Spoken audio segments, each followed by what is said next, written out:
When we buy a car or a computer, we always look for the latest model because we know that with each passing year, technology and quality improves.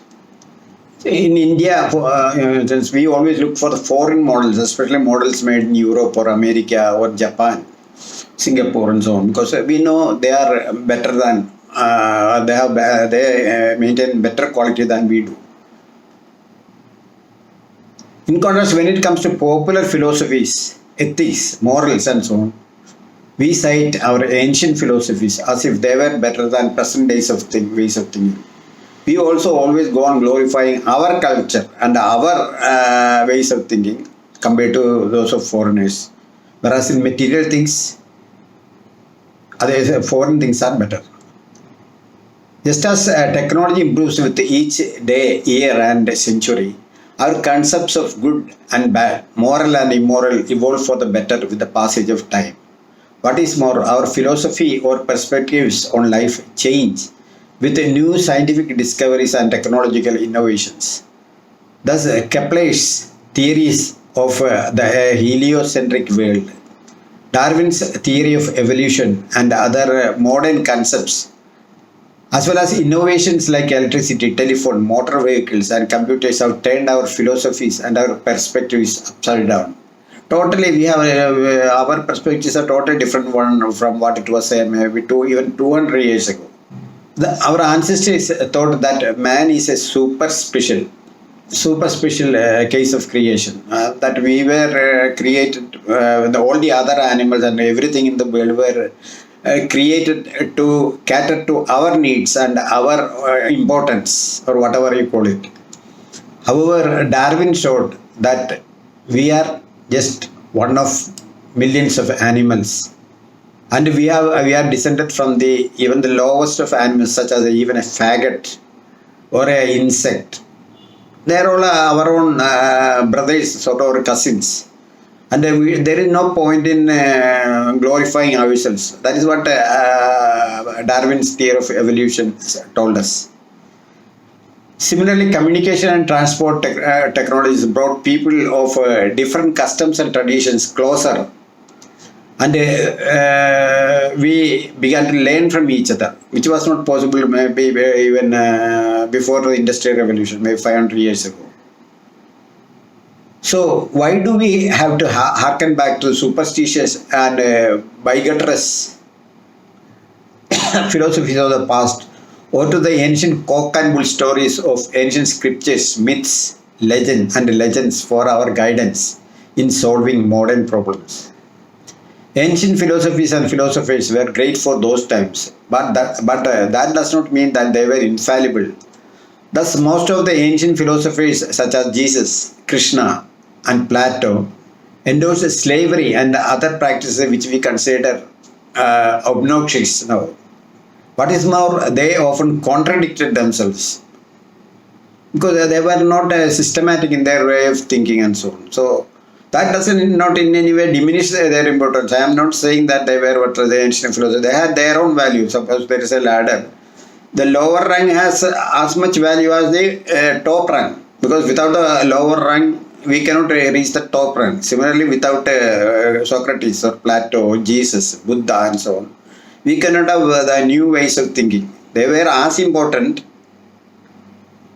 as modern philosophies, but they are not better than modern philosophies. That is what I am saying. They were as important for those times, while we need philosophies to pertain to our times, to work in our times.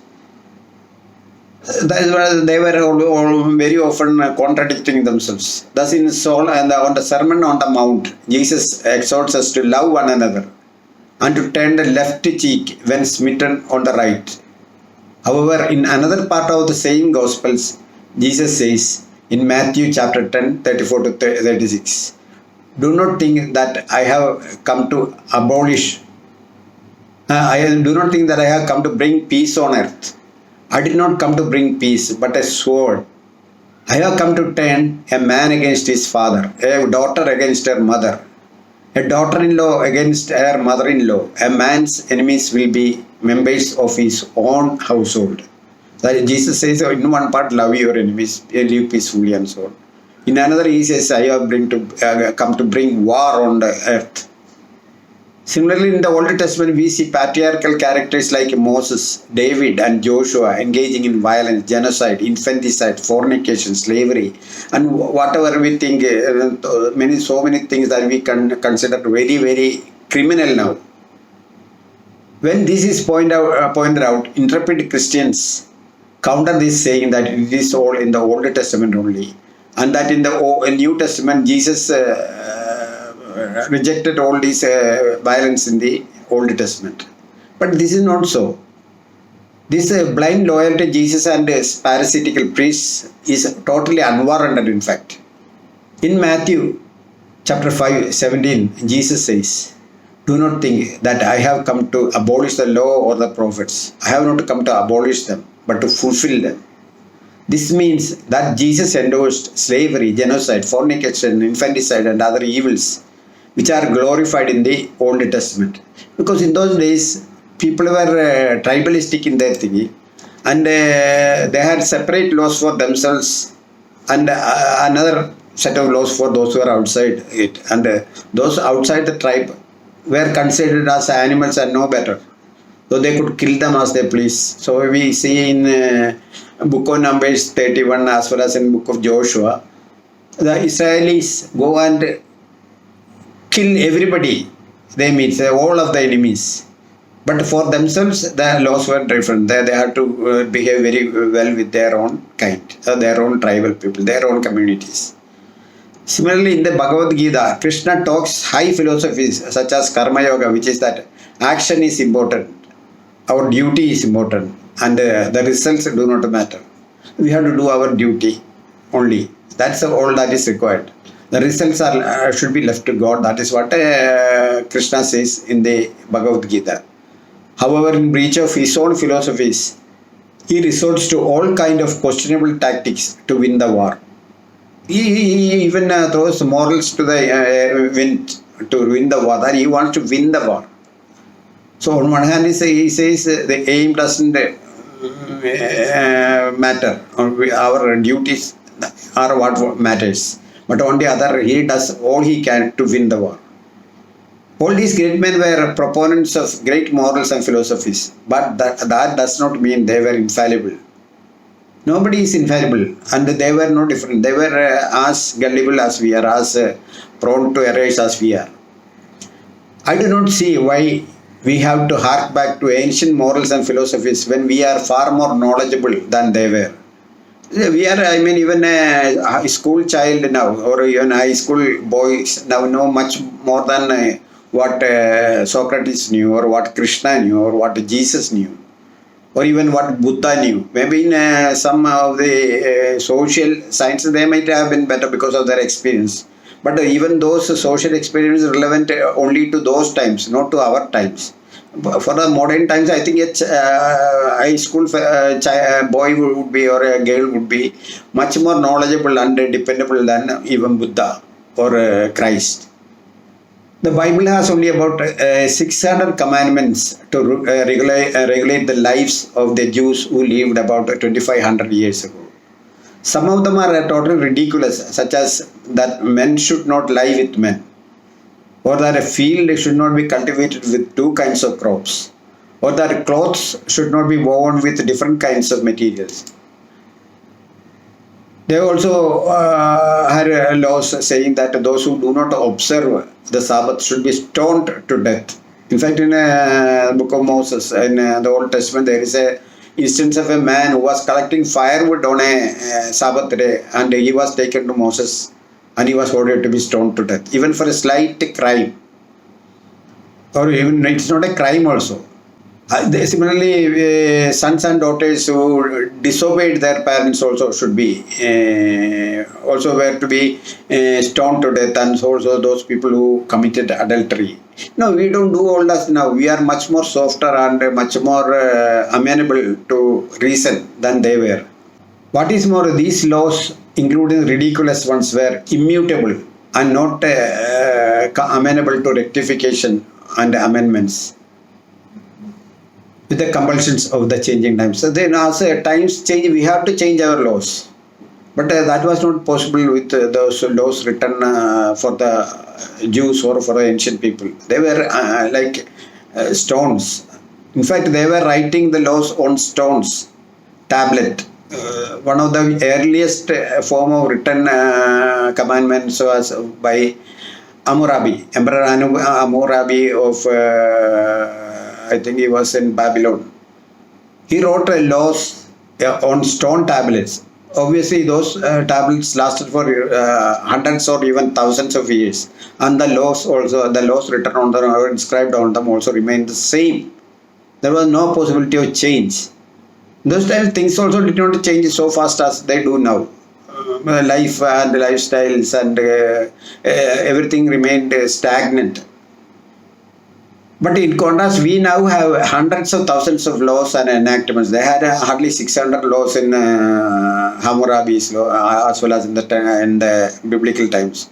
In contrast, we have hundreds of thousands of laws and enactments governing each and every aspect of our life.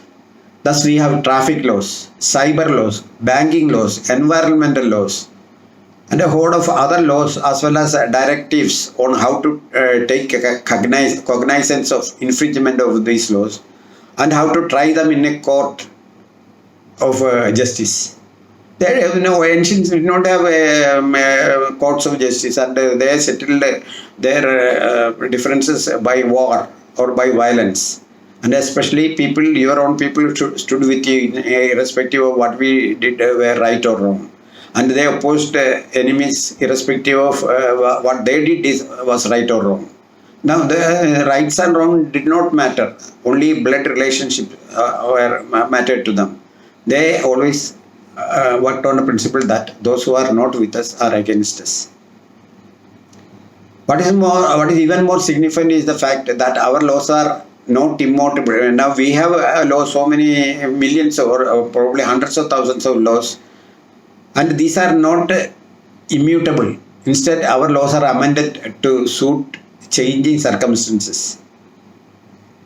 Almost every year, old laws are renewed and amended to suit new conditions. Whereas, as I said before, in the olden times, by biblical times, or in Sumeria, or in India, and so on, these laws remained much the same for thousands of years. Resorting to ancient ethics and morals and philosophies when we have modern ethics, morals, and philosophies is like using a Bullock Cart when we have a Rolls-Royce there for the taking, or like eating bread with mold on them when fresh baked bread is on offer for free. That's the message of this talk. We should. There is no point in always talking high of old things and the law of talking bad about in modern things. Every day we are improving in every aspect of life. That does not mean that our ancients were wrong or they were barbarians and so on. But we should not judge them by modern standards or modern ethics or by modern morals. But that does not mean that they were better than us or they lived a more utopian life or more peaceful lives and so on. No, we are much better than them. This is the message of this talk. Thank you for listening to me. I am from India, and for me, English is an acquired language. So I don't think that my talk is all that smooth or linguistically correct or grammatically correct and so on. About the message, that is what is important. I hope you have enjoyed this talk. Thank you very much.